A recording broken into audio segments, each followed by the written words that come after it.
आज मैं आप लोग को बिहार स्टेट एग्ज़ाम की डेट 4/11/2025 का 4 नवंबर के, जो कि आज सुबह मॉर्निंग में हुई है 9 से 11:30 बजे तक, पेपर सेकंड।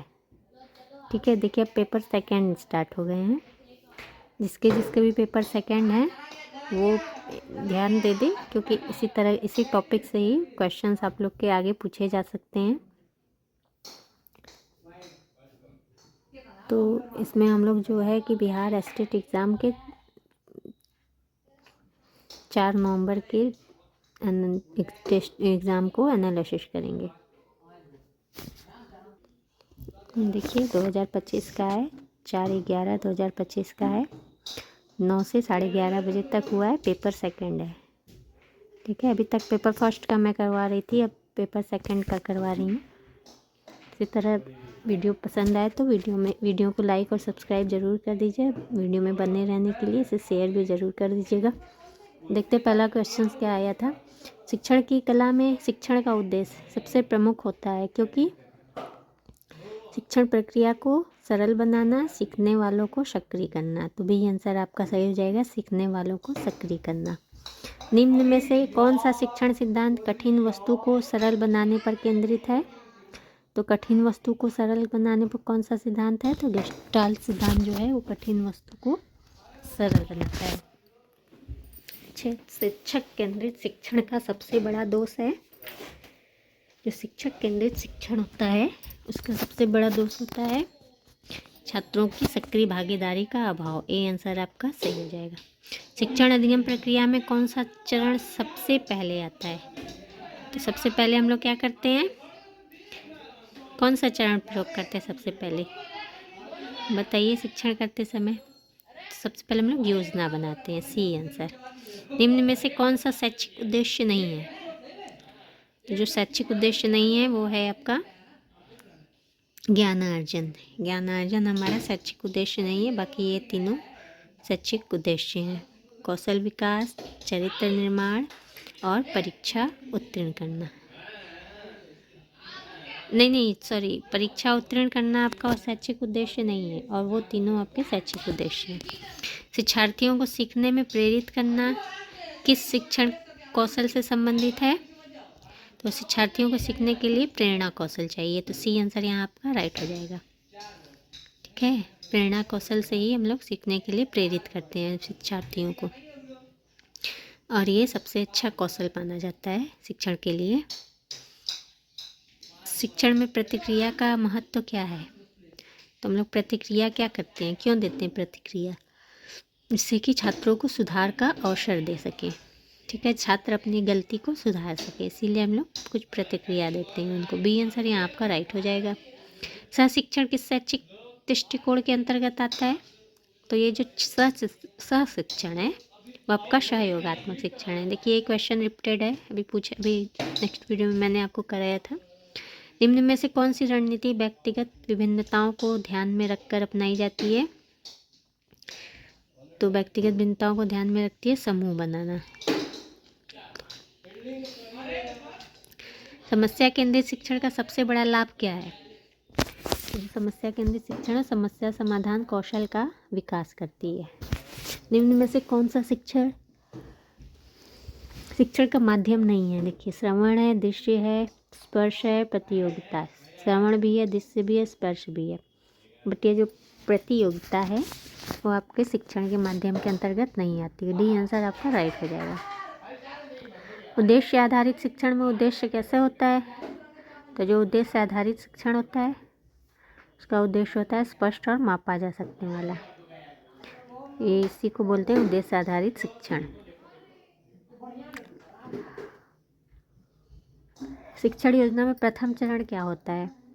सबसे पहले हम लोग क्या करते हैं, उद्देश्य निर्धारित करते हैं। ठीक है, सबसे पहला काम हम लोग योजना जो बना लेते हैं तो उसके बाद उद्देश्य निर्धारित करते हैं।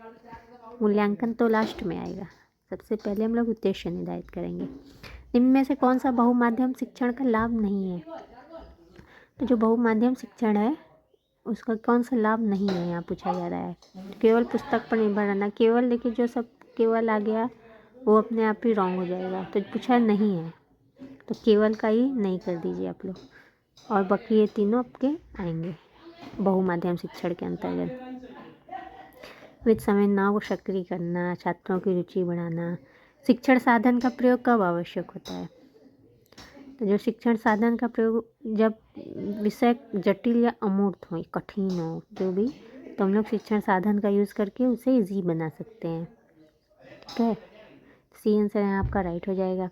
मूल्यांकन का प्रमुख उद्देश्य क्या है? जो मूल्यांकन होता है उसका उद्देश्य होता है शिक्षण प्रक्रिया सुधारना। शिक्षण प्रक्रिया को सुधारना ही।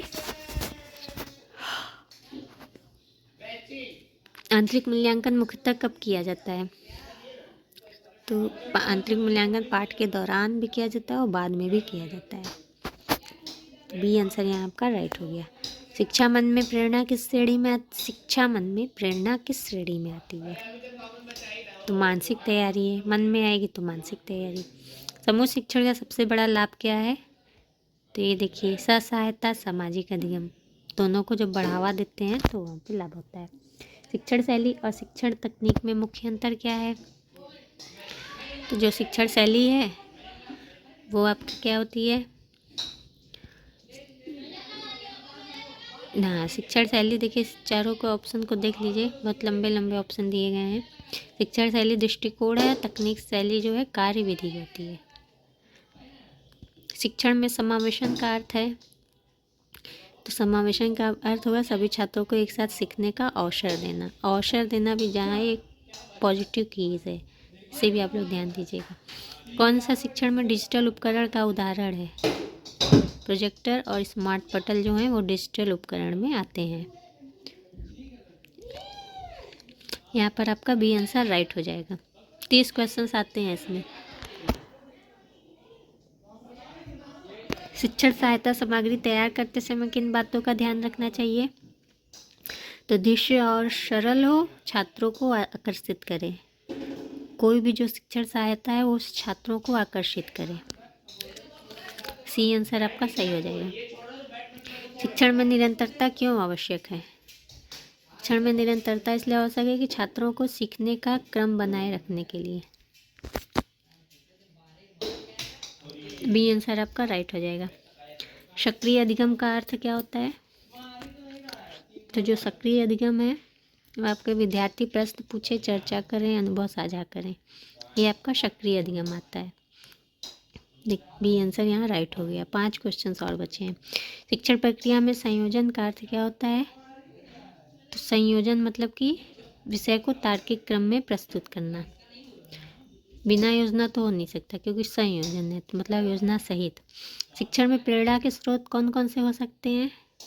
तो जो बाहरी पुरस्कार और आंतरिक रुचि होती है वो आपके प्रेरणा के स्रोत हो सकते हैं। ये हमें प्रेरणा देते हैं, मोटिवेट करते हैं। पुरस्कार हुआ, आंतरिक रुचि हुई, ये दोनों मुख्य प्रेरणा के स्रोत माने जा सकते हैं। इससे हम लोग अपने शिक्षण को प्रोग्रेस कर सकते हैं। शिक्षण में उद्देश्य निर्धारण का सही तरीका क्या है? तो जो हम लोग उद्देश्य निर्धारित करते हैं छात्र केंद्रित होता है, मापा भी जा सकने वाला होना चाहिए, व्यवहारिक उद्देश्य भी होना चाहिए। ये तीनों आपके सही होते हैं।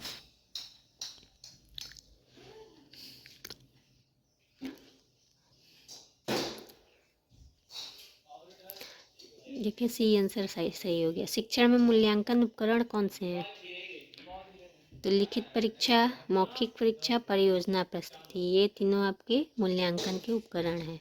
बी आंसर यहाँ आपका राइट हो गया। शिक्षण प्रक्रिया का मूल्यांकन के लिए शिक्षक को क्या करना चाहिए? तो केवल वाला काट दीजिए। प्रतिक्रिया लेकर सुधार करना चाहिए। क्या करना चाहिए? प्रतिक्रिया लेकर सुधार करना चाहिए। बी आंसर यहाँ आपका राइट हो जाएगा। यहाँ जीके के क्वेश्चंस आ गए हैं, 10 क्वेश्चन रहेंगे। किस मुगल शासक ने दीन इलाही नामक धर्म की स्थापना की है? तो दीन इलाही चलाया अकबर ने। और फिर भारत की सबसे ऊंची चोटी कौन सी है? तो जो है भारत की सबसे ऊंची चोटी आपकी है कंचनजंगा। ठीक है, ये आंसर आपका सही हो गया है। भारतीय संविधान में आपातकालीन प्रावधान किस अनुच्छेद से संबंधित है? तो आपातकालीन प्रावधान आपका है अनुच्छेद 352 से 360 तक। आपातकालीन प्रावधान। जीडीपी का अर्थ क्या है? तो जीडीपी का अर्थ आपका सरल घरेलू उत्पाद। ए आंसर आपका राइट हो गया।